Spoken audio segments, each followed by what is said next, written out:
Welcome to Grant's Rock Warehouse, and tonight is yet another one-and-done episode. Tonight's victim is Barry Goudreau, guitar player from Boston. He put out one album in 1980.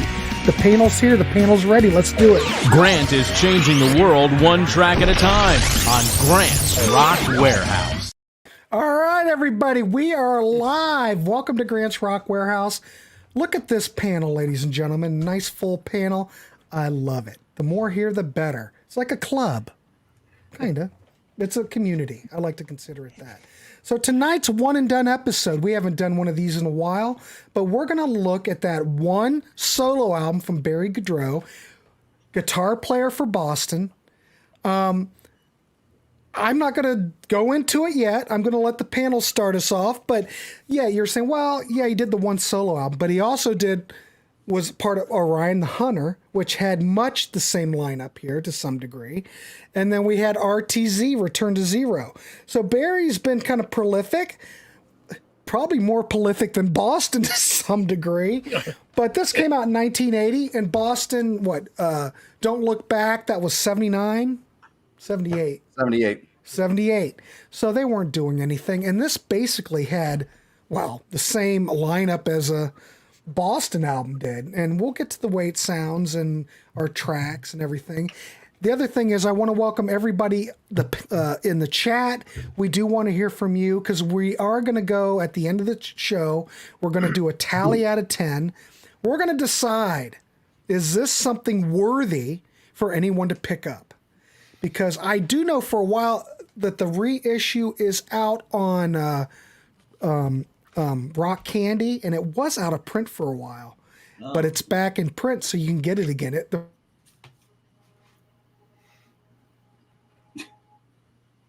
Grant freeze up. Oh, Grant froze up on us. Take over, John. So we did a fake out the other night. All three of us stopped, but I don't think that's what's going on right now. So I think what Grant was finishing with is that you can look for this on Rock Candy Records, and as well as Orion the Hunter. Oh, sorry. Did you know you guys all cut out? You cut out. I cut out. Yeah. I couldn't see you guys either. Johnny Metal picked up the ball right I like was that trying and he carried on. Oh my God, it totally dropped. I'm sitting here talking to you guys, and all of a sudden I'm going, everybody's spinning.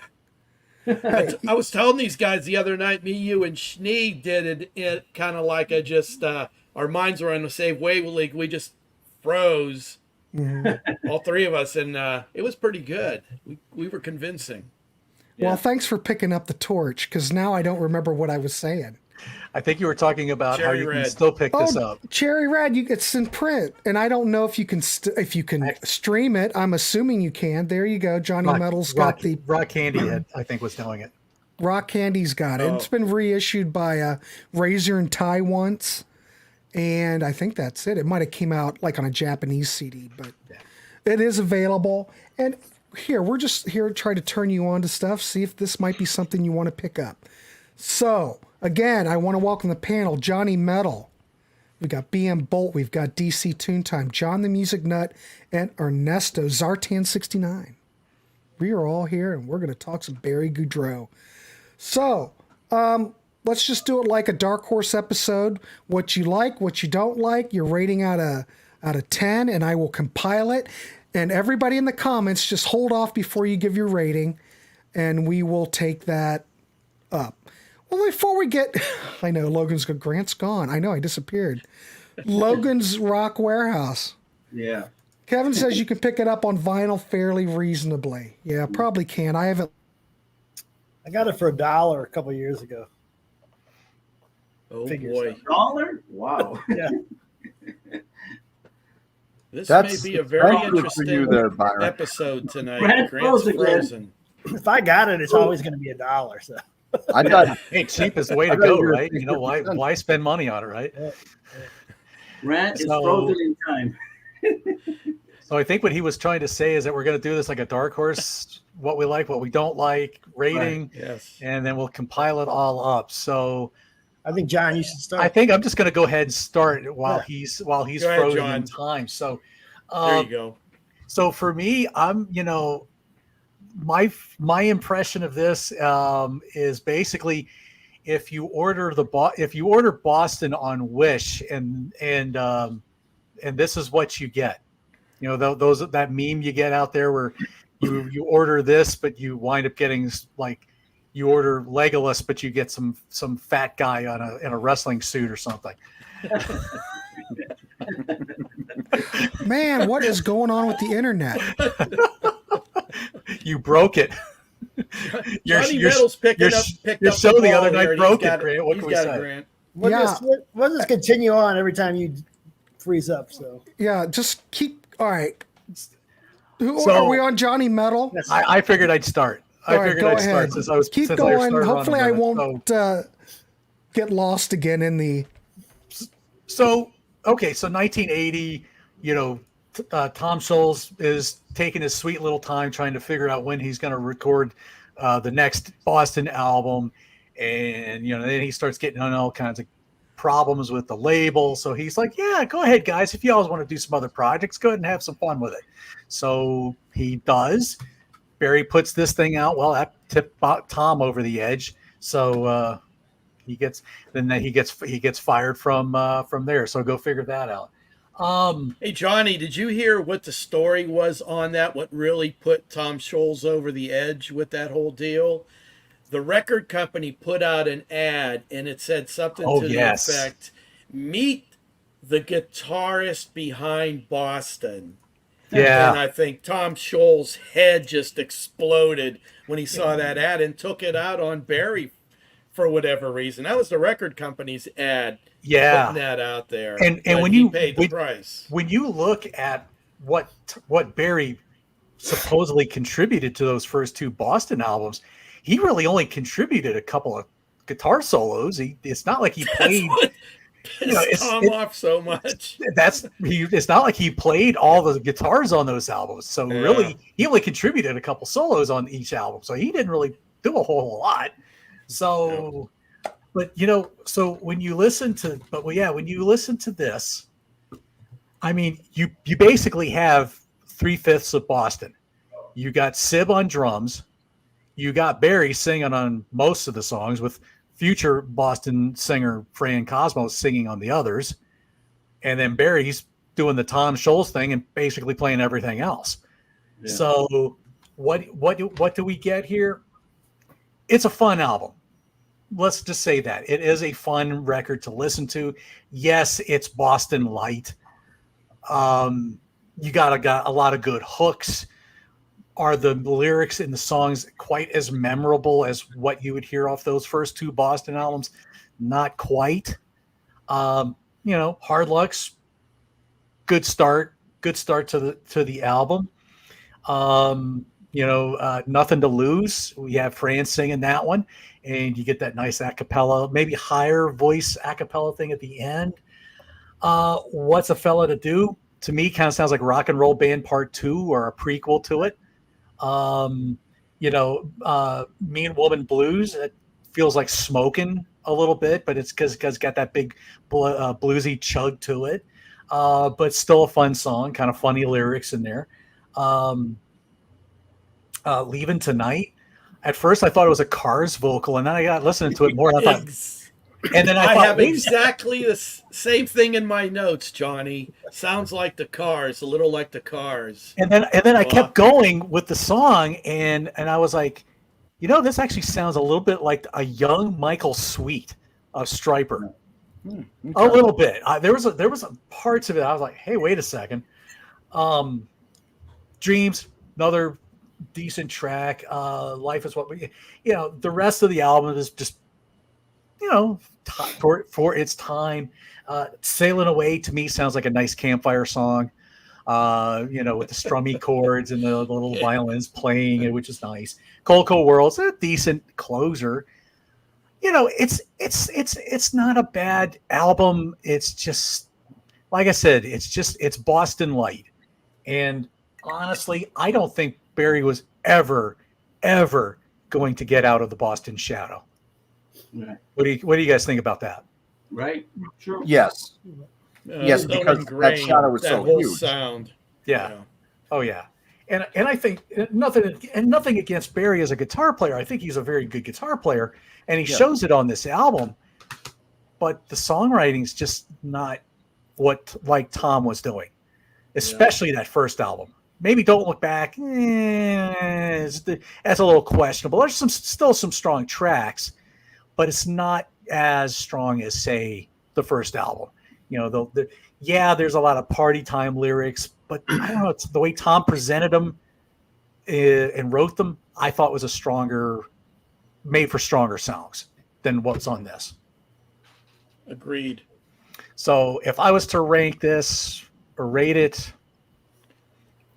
because I'll agree with somebody who I think it was Logan or somebody that commented here. Anything that Boston did pretty much from third stage, from Don't Look Back on is like, mediocre at best. So yeah, I would probably put this in the 6.5. That's what I'm going to go with. 6.5. Okay, so, mark it down, Grant, wherever you are. Yeah, I'll write it down until he mark gets it back. down. Yeah. So. All right. So let's go. Let's just go to BM Bolt. All right. Yeah, you stole a lot of my thunder there, but I knew that would happen. Oh. Sorry. That's fine. Add to the thunder.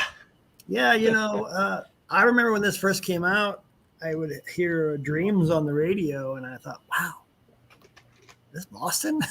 I swear to God, it was Boston. But anyway, like you were saying,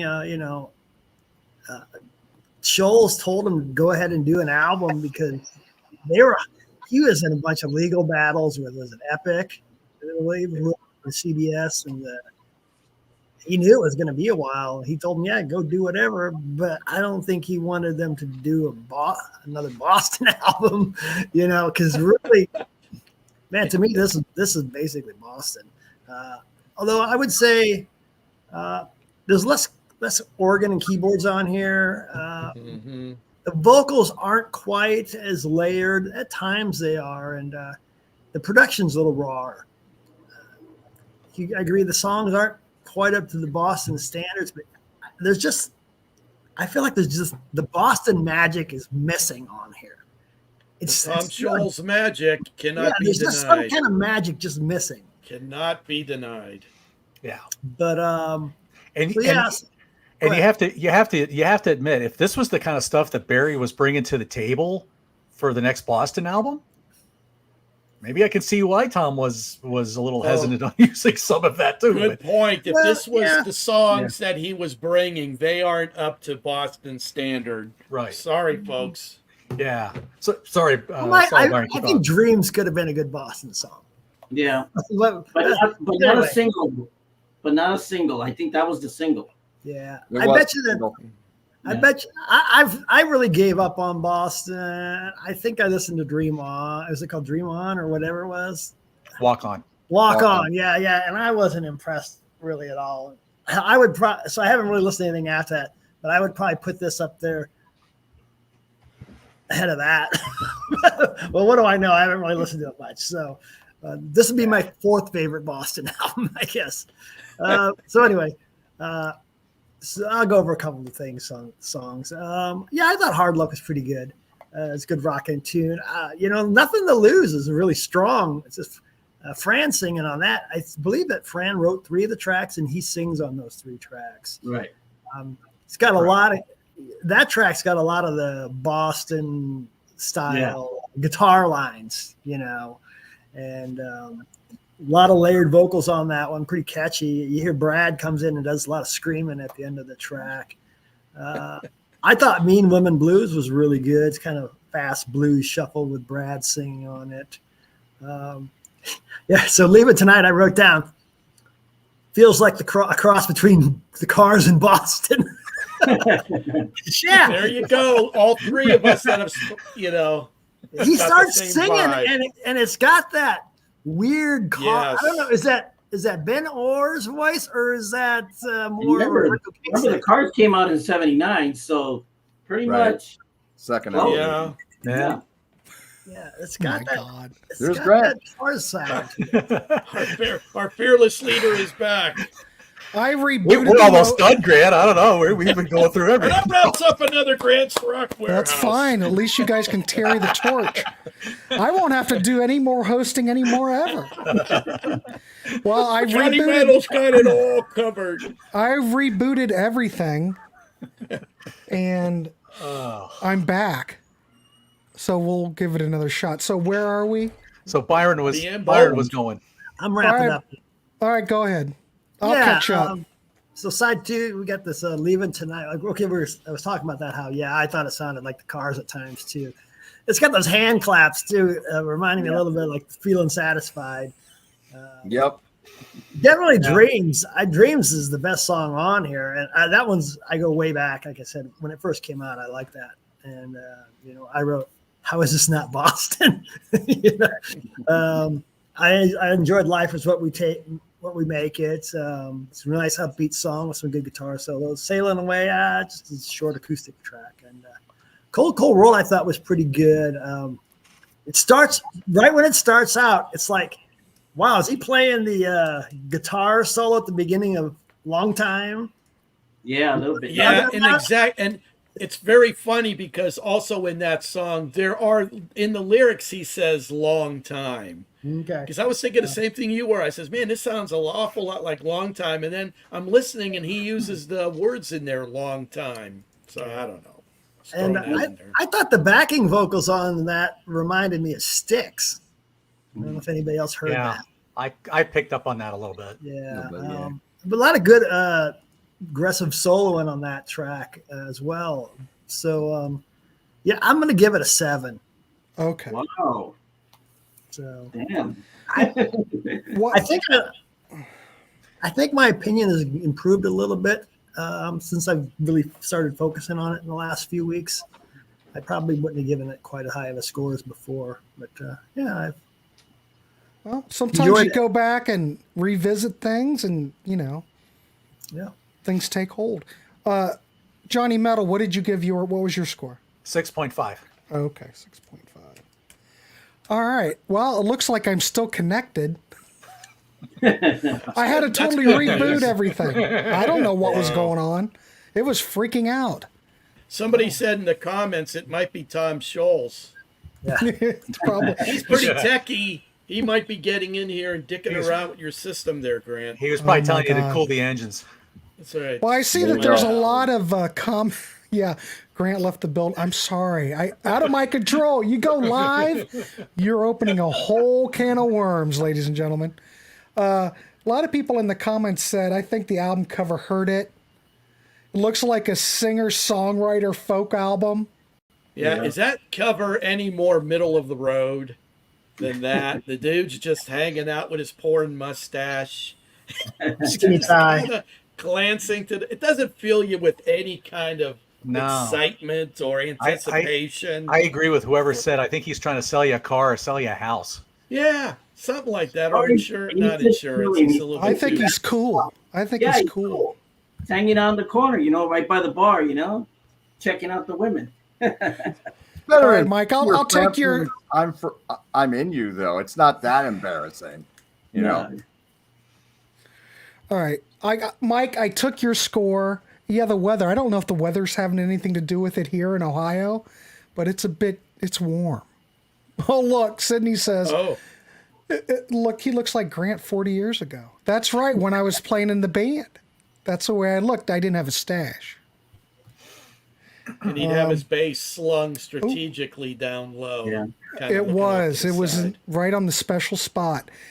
D-Rocker, I would put Third Stage Walk On in the first RTZ release ahead of this one. That first RTZ album had a third stage, actually, but Yeah. all right. I look just like that in 1980. Kevin, well, you still have a beard. You probably just had the stash. Good night, guys. Lots of tornadoes in Wisconsin. All right, well, be safe, Mike. Be safe, Take Mike. care, Mike. We cannot do these shows unless you're here. It's like a community, like I always said. Be safe, though. First RT. Yeah, I picked that RT. I know we're on a tangent, whatever. We're talking about Barry Goudreau. When I was in Chicago, I picked that first RTZ album up for look at BM Bolt with the There Rockman. you go. Oh, wow. Yeah. Check that out. What are you going to use that for? Wow. The door stuff? You plugs into it, don't you? It works. Oh, yeah. Works. You can plug right into it and put your headphones on or run it straight into your amp, whatever you want to do. Sounds like Boston, man. Yeah. Cool. But the first RTZ album, very good. We should look at. We should probably look at that. Yeah, we That'd be an album. I think that's on the list. Speaking of RTZ, check out Robin Taylor's Xander's album. Yeah, look, that's funny. Exactly. I have to do that. All right, so we got a 7, a 6.5, and a 10 so far. So everybody in the chat, just hold off. We'll compile it all at the end. All right, now I'm going to send it over to DC. What's your take on this? All right. And I notice a lot of comments are touting and praising this album, but let me say right off the bat that this is a serviceable hard rock album. It's competently played and recorded, but I have to say there is nothing here that is particularly exemplary or notable to my ears. There's nothing here on here that's as good as any song on the first 2 Boston albums.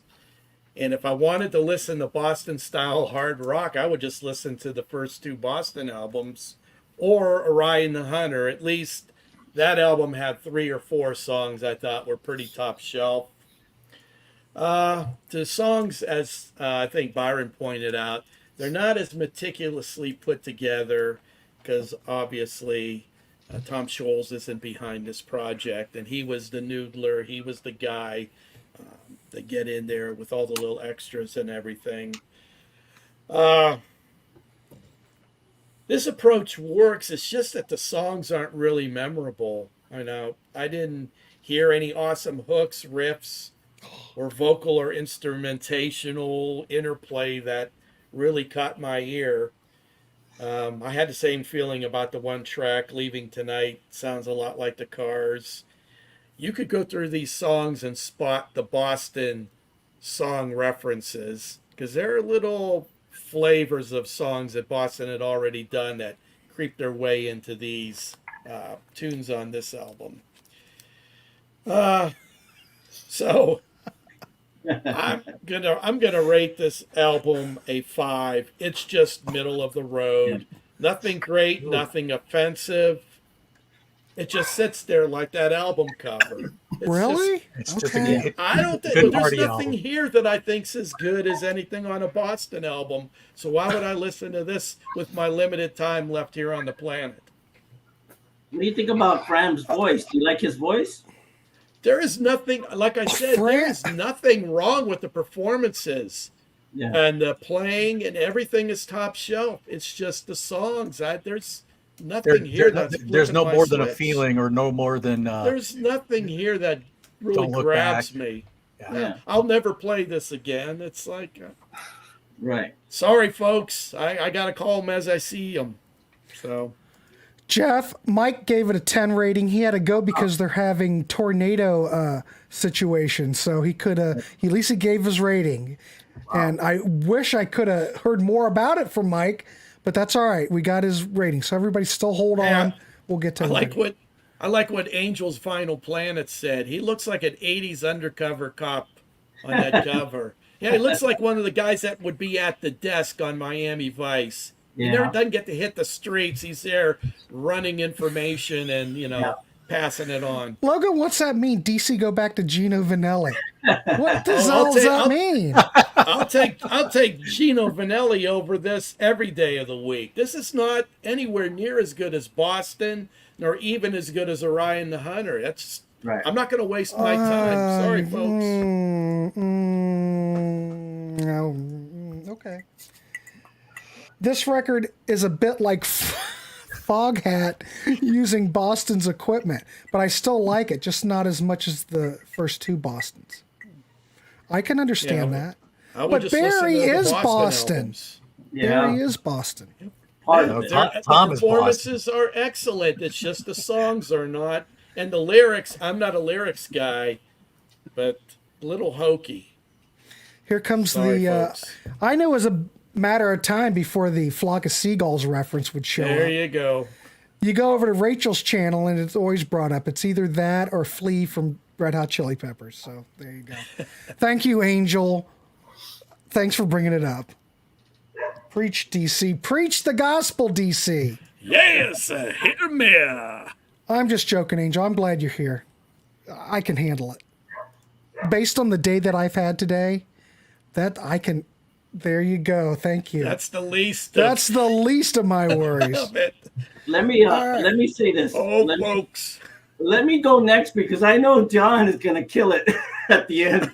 I know All John right. is gonna Is that kill fine, it. John, if Ernesto goes? Sure. All right, I am- Ernesto, go. I have a little to talk about. So, anyways, when I think of this album, I think of Boston 1.2. That's the way it feels like. It's not catching. It's not that strong of an album, but there's maybe like 3 tracks that I like: Hard Luck, Nothing to Lose, and then Mean Woman Blues. Only because I love the blues, but other than that, the other tracks are not that great. And like I said, Mean Woman Blues, if you listen to it, it kind of has that cat calling Ted Nugent type sound if you listen to it. So it's kind of catchy. But other than that, those 3 songs stand out. Dreams is good. I'm not going to knock it, but I don't think it was a single per se for this album. I would have picked easily Hard Luck or Nothing to Lose as a single, and it would have been fine. Dreams is not the single. They should have came out with. So all in all, I think the album is it's okay. Like I said, I feel like it's Boston 1.2. It's not any higher. And I think if they would have put these songs in Third Stage, maybe it would have been a little better. But Third Stage, the way it is, it's a great album. So. But mix and match, I think you would have mixed them into that album. It would have been good. So I'm going to give you my my rating, and it's going to be a 6. 6. Wow, I thought that this would have fared better. Yeah. Okay. So All right. Well, I'm afraid to send it over to John the Music Nut, but he is wearing my T-shirt, so I back him 100%. And DC, I back DC 100%. I think John's only ever ripped really one album that I can remember on here. And that was Yeah, it was just really memorable. That's all. It almost like, what was that album you ripped? Flint. Yeah, let's. Flint. What was it? yeah. Flint. Flint. Okay. Thanks, Jay. DC Jay ripped came it, here then to he changed say his the. mind. There you go, Byron. I thought I'd come here and say the hunt. There you go. Burns Byron. He's so tired of hearing about the hunt. Like the hunt. Happy stream. It is. Yvonne, nice Yvonne, to the see music you. man. That's Nice right. to see you. All right. Thanks for joining in. All right. Let's turn it over to John the Music Nut to get his rating, his thoughts on the record, and his rating out of 10. All right. All right. Thank you. You're going to be a little surprised. I like this record a little more than all of you. I like you all the way. Right back at you, Krant. All right. Now, All right. this album, there's nothing on here as good as the first album. But then again, how many albums are perfect from beginning to end, like that self-titled album? But there are songs on here that I think are good enough to be on Don't Look Back. And I would take this over Orion Hunter. And I would take this over Third Stage. Now, let me emphasize, the singles on Third Stage are killer. Well, the first 2, Amanda, We're Ready, Cooley Engines, great. Rest of the album, there's a lot of stuff on here that's better than those deep cuts on Third Stage, in my opinion. So here we go. Hard Luck. This sounds like Boston. In the beginning, though, I know this is Brad Delp on lead vocals. He sounds a little more like Derek St. Holmes in that first verse, because I was doing a double take. He didn't sound like Brad at first, but as the song went on, then you heard those Bradisms that you hear on the Boston albums. So this is a good opener. The soloing is strong, reminiscent of Boston. First things that pop out to you, it doesn't sound like quite like Boston, because Boston, all those instruments, particularly, well, the guitars in particular, were so multi-tracked. and they're not as it's not like that here. It's not that same crisp, clean production. And the fact that you're bouncing between Brad and Fran, and they do sound different. I mean, when they brought in Fran, they said, "Oh, he sounds like Brad." A little bit like him, but not exactly like him. So I think the bridge in this is very good. It takes the song up. It's a good opener. Nothing to lose. That's Fran. Now that guitar line is very Boston there. Sid's drumming's really strong. You can hear those fills in there now and then.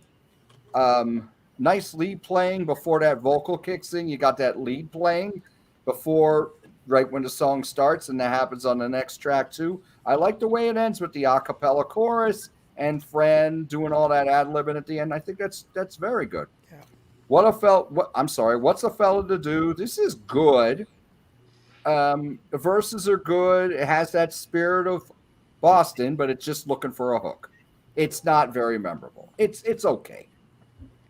Now, I like Mean Woman Blues a lot. I didn't think they can. Well, I mean, it does have a smoking feel, as John mentioned before, but this has a lot more bite than you would expect from a lot of guys that were playing in Boston. The pre-chorus is really good. I didn't think that Barry Goudreau could play blues and sound that convincing. It's blues rock, I would say. It's really good. And the ad-libs on here is very good. There's a lot of passion on this. I like this a lot. Leaving Tonight sounds like Feeling Satisfied, but not half as good. It's kind of like What's a Fella to Do. It's okay. Dreams was the single. Now, I thought this should have been bigger. It hit number 103. What I'm wondering is, okay, Tom probably, cut the cord on this as far as the promotion goes. But I'm wondering if people were Bostoned out at this point. Because I think this is good enough to be on Don't Look Back. This is a really good tune. The singing, the guitar chords are really good. I wrote here, I can see why this is a single. This could have been maybe not a top 40 hit, but maybe on the level So You Ran, which hit like number 60. Right. I think this is very strong.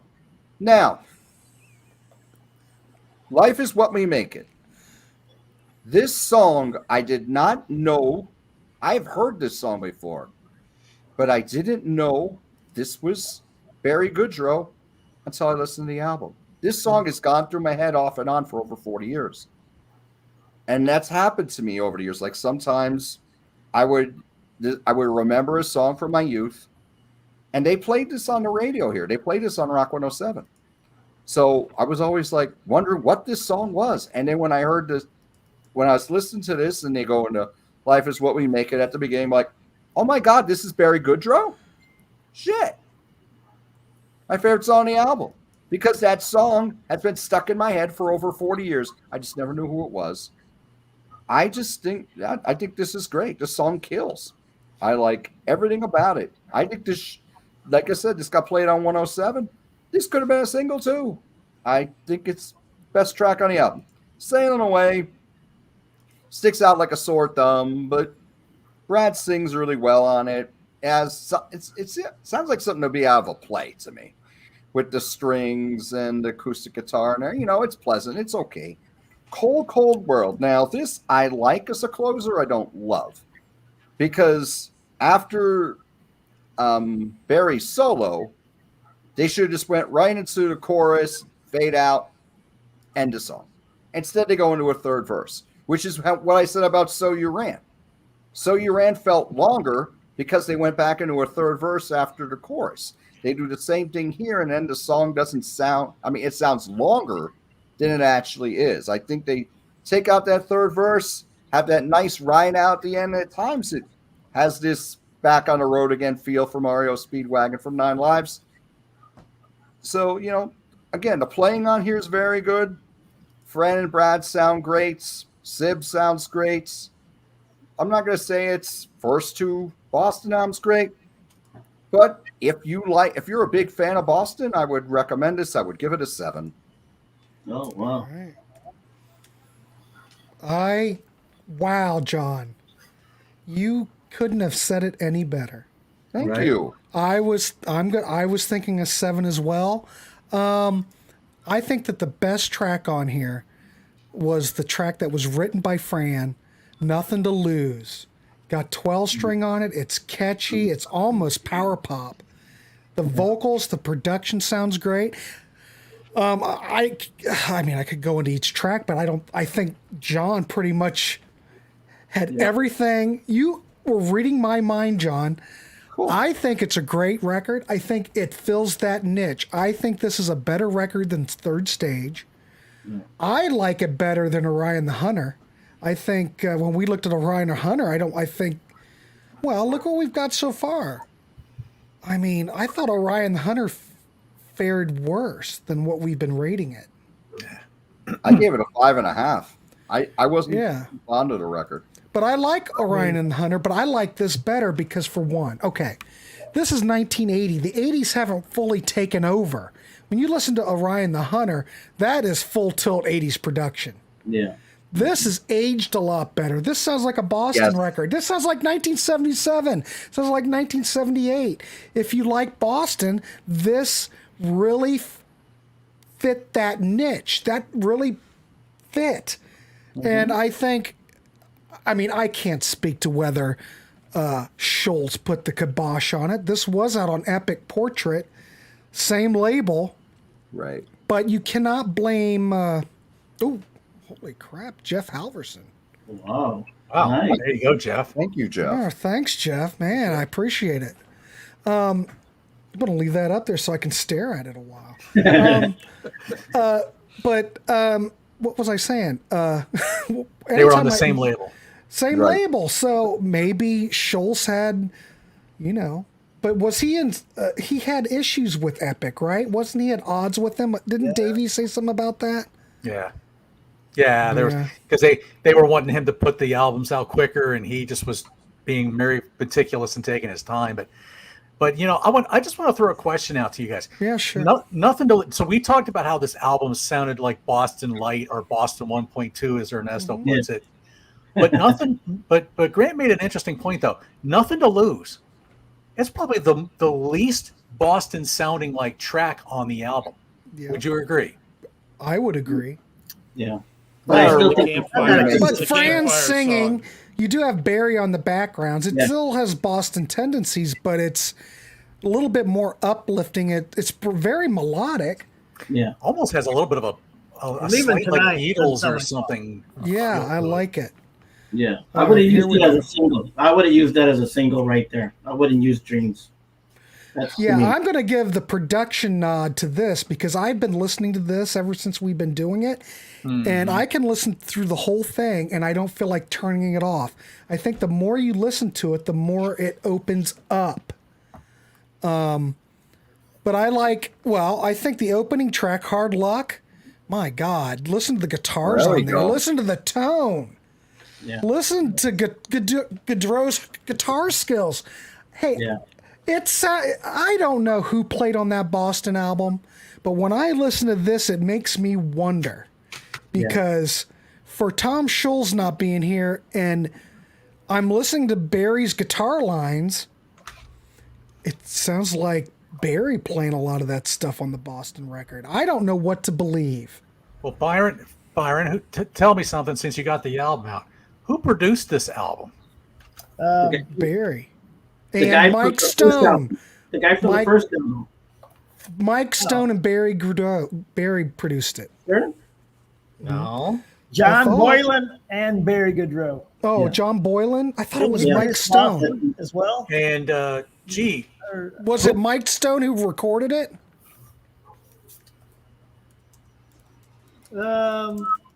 Engineer by Paul Grupp. And assistant engineers Ed Trini, Russ Martin, and Phil Jamtas. God, why did I think that Mike Stone was involved? And who produced this album? Yeah, he did.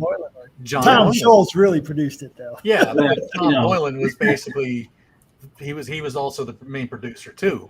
Yeah. So I mean, total Boston album. I like it. It sounds like Boston. He plays like, I don't know who's playing what on the Boston record.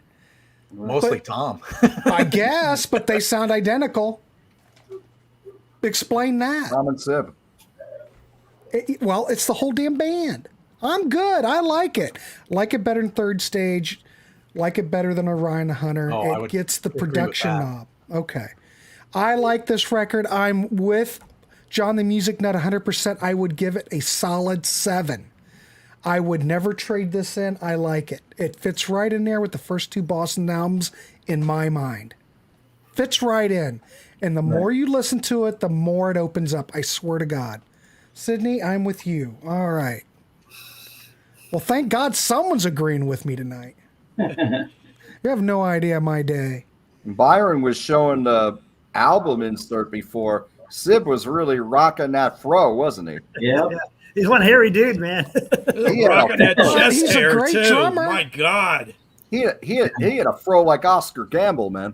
He should have been in Grand Yeah, Funk. Or Baker Yeah, he Side. gave Don Brewer a run for the money with There you go. wearing drummers. And I know everyone gave their rating, but how do you feel about the performances on this record They're good. by the band? Yeah, the performances, instrumentally The and vocals? vocally, top shelf. I got no complaints. It's just for me, the songs they're not memorable in any way. They're just average. See, And I think it's above average, but we all hear it differently. We all hear it different. I think it's well worth, if you want to venture down this alley and you haven't heard it, go and test it out and let us know in the comments. All right. So we're at that time now where, okay, Jay gave it a C. Well, okay, Jay, what would be I need a numeric. Jay likes the letters. He don't likes the like letters. numbers. Well, all right. Now I've got some people. I got Mike's number, and I think whoever else left, I forget. If you know this record, give me your ranking out of 10. I need that now, and we can pile it all together. So a C plus would be 7. a 7. I'm going with a 7. All right. I think Kevin gave it an 8.5. Okay. Sound about right? Yeah. I see All a right. couple. I see And Jeff Nathan Alverson says- 7, Webb 7. Nathan's 5. Okay. Dan gave it an Brew- 8. Oh, okay. Here we go. They're all coming in. Okay. So I got Nathan's a 5. Okay. DC's a 7. All right. No, DC's D a Rocker, five. sorry. Oh, It's all right. okay. Bruce is a 7.5. Let's see. Todd Booth as a 7. Okay, we got a 7. Dan Gauscher as an 8. Is an 8. Oh, Dan. Look at Jeff you. Alverson, as we mentioned earlier, was a 7. 7. Logan Siete, so that's 7. So Jay Yvonne's a 7. I believe. Eric's a 6. Let's see. Barry Trey gives gave it it a a 10. 5. Yeah, Trey Sydney's Robinson, an 5. 8. Sydney's an 8. Oh, Okay. wow. Everybody's coming in. Yeah. Larry Knowles a 7. Trey's a Yvonne 5. 7. Eric Robertson a 6. Trey Robinson a 5. Davy Cretan 7.5. Okay. Keep going. Arcade Kid 67 is 7 is fair. Okay. Rick Top 40 Hub is also 7. All right. Awesome. Dennis 7.5. Okay. Let's see. J.K. Bacca is 7.5. 5. And Stephen David 7.75. Holy mackerel. All right, I think that's pretty good. Oh my God. Oh. Barry's using a copy of The Rock. I don't think The Rock Man was out in 1980, was it? Was it? And SSP gives it a 6. 6. All right. Loses a point for the cover. 6. Yeah. Yeah, I get that. Jeff's changing his from a 7 to a 7.5. Okay. Well, that's pretty close. I don't think it's going to make much difference. Well, let's tally it up. All right. Oh my God, I love the turnout on this. And I love it that everyone here is familiar with it. That is excellent. So if you're not familiar with it, check it out. I think the numbers are going to look pretty good. Yeah. The Rockman came out in '82, but Okay. I'm sure there were multiple prototypes that the band was using, and Barry might have had one for this album. Right. Hire an accountant. I'm going to have to because there's a lot of numbers here. Tally ho. Well, Number let's do crunch. it. I'm not even going to read through them because it would take too long. Okay. This is basically leads me to believe that John the Music Nut and I were correct. It got a 6.97. Wow. So if we round it up. Byron gave it a 7 too. I gave it a 7. Yeah, he gave it a All 6. right, Byron, you're right on it. Sorry, I was playing in internet limbo. All right, so Angel gives it an 8. Well, I can add that in there. Maybe that'll change something. It might boost up over a 7. Yeah, but here's the question: would you listen to it again? Would you keep it in your rotation? Yeah. I would. I love it. Yeah. It's not the first 2 albums, but It's a good fun risk. Yeah, Nothing's in anybody's rotation anymore. Well, you know what I mean. You know what I mean? You only listen to stuff that you're going to do a show on. Well, Or stuff Yes, that way.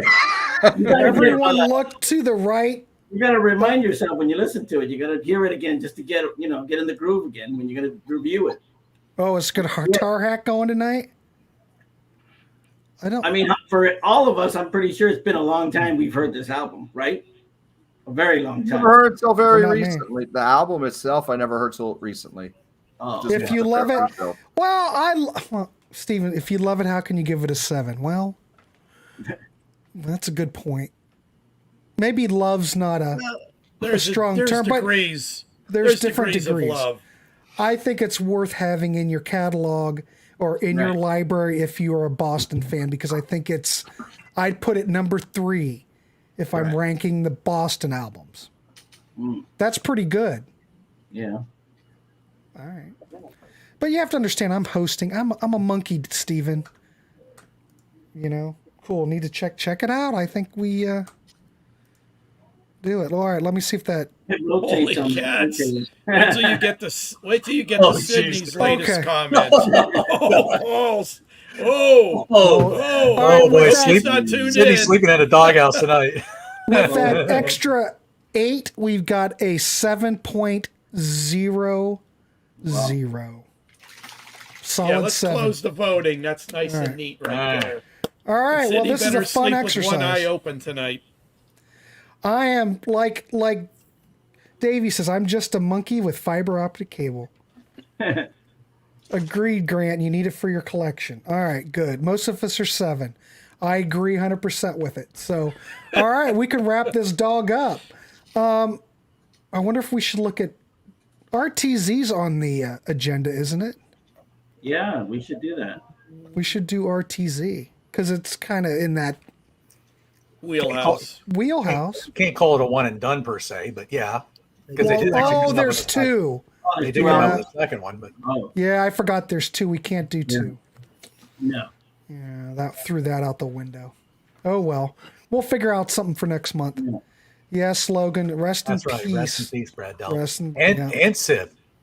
Yeah. And Sid. We have done. We already have done Orion the Hunter. Check that below. We've done that, and I don't think it didn't fare as well, if I remember right. I didn't like No. Yeah. it. You guys need to do Billy Satellite. I haven't heard that in a long time. I don't know what that is. I've heard Sounds it. like a Nickelodeon show. There Well, it is I don't know Logan. anything It is about Logan. Billy so. Satellite. Yeah. Thanks, young Michael. Logan. I appreciate the kind words. Do you guys know Unicorn 70s band that David Gilmour produced? No. I do not. I only know the Irish Rovers Unicorn song. Ask Ren Kelly. He might know. Green alligators. Sydney says, who in the hell is Billy Satellite? Hi, Peanuts and Panels. Billy Satellite is awesome. All right, I'll have to check it out. Oh, pull out that Buzz out. Oh, the Buzz. Because we did, The first crap. album, right? no, there's just one Buzz album. Oh, right. We could look at that. We'll talk about it in the chat. We'll figure out something. Yeah, Webb, you did stump the panel. Oh, here we go. Billy Idol, Billy Square, Billy Thorpe, Billy Satellite. Billy Falcon. Billy, don't be a hero. Yeah, there's that too. All right, I guess we can wrap it up. Gentlemen, another great discussion. Thanks for carrying the torch, Johnny Metal, while I was in limbo. I did my best. Yeah, it's fine. It's all good. Probably All turned right, everybody off. But yeah, everybody's still here. So check out the Orion Hunter. Yes, check it out and let us know what you think about it. Toby Wong. I don't know what that is. Who's that? You did the boy. Oh yeah, we did the boys, but we didn't do the Buzz, The Buzz, yeah. which is the band after the boys. Great fun. Well, we try to keep these fun. I like to keep it interactive and hear from everybody in the chat, and let's do a rating from everybody. That's the way to rate it. So, but it's all about talking music, and I want to thank the panel: Johnny Metal, BM Bolt, DC Tune Time, John the Music Nut, and Zartan69. We'll see you back next month. Hopefully we can get this same panel back together and we will have yet another one and done for you. So if I don't see you, have a good weekend, have a good night. Oh, I will promote this tomorrow night. We're doing a Friday night chat at 7 p.m. We'll go for as long as it goes. I'll throw the link out tomorrow before the show. If you want to come on and chat, I don't know who's going to be here. It could just be me chatting by myself. But if you don't want to get on the screen, you can get in the chat, and we're just going to talk music. Not getting into politics. We're not getting into anything. It's all about music. So if you want to do the Friday night chats, we can do that. We're going to start doing it once a month because young Logan said, Grant, you used to do those Friday night chats. Why don't you do those anymore? Because the listening parties kind of took over. So, but I figured, you know what? Bring them back. So tomorrow night, we'll be live at 7 p.m. So we'll see you. Have a good night. Keep it clean, everybody. So yeah.